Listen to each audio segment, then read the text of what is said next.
கர்நாடக அரசு அனுமதியின்றி ஏற்கனவே 3 அணைகளை கட்டியதாகவும் தற்போது மீண்டும் அணை கட்ட முற்படுவது ஏற்க முடியாது என பாமக தலைவர் அன்புமணி ராமதாஸ் தெரிவித்துள்ளார்.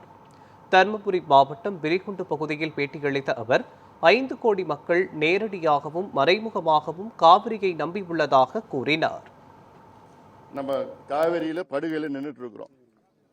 ஜூலை 1ஆம் தேதி இப்போ அவ்வளோ தண்ணி கரையில தண்ணி போயிட்டு இருக்கோம். உள்ள நம்ம நிக்க முடியாது. நம்ம காவிரி ஆத்துல நடுவுல நின்றுட்டு இருக்கோம். இப்ப வர தண்ணி எல்லாமே கர்நாடகாவில் இருக்கிற கழிவு நீர் தான் வருது. அப்போ நினைச்சு பாருங்க, இதுக்கு மேல மேகதாது அணை கட்டினாங்கன்னா இந்த கழிவு நீர் குடிக்கிறது தண்ணி கூட வராது. ஒவ்வொரு வருஷமும் ஜூன் 12ஆம் தேதி குறுவை சாகுபடிக்காக மேட்டூர் அணையை திறப்பாங்க. கடந்த 7 ஆண்டுகள்ல 6 முறை திறந்திருக்கிறாங்க. ஆனா முதல் முறையாக இப்போ திறக்க முடியல. எப்ப திறப்பாங்கன்னு தெரியல, தண்ணி இல்ல. மேட்டூர் அணையில 93 டிஎம்சி கொள்ளளவு கொண்ட அணையில 40 டிஎம்சி தான் இருக்கு. அந்த 40 டிஎம்சியும் குடிநீருக்கு தான் பயன்படுத்த முடியும். விவசாயத்தை திறக்க தண்ணி இல்ல, தண்ணி வரல. அப்போ மேகதாது அணை கட்டிட்டாங்கன்னா இந்த குடிக்கிறது தண்ணி கூட தமிழ்நாட்டுக்கு வராது.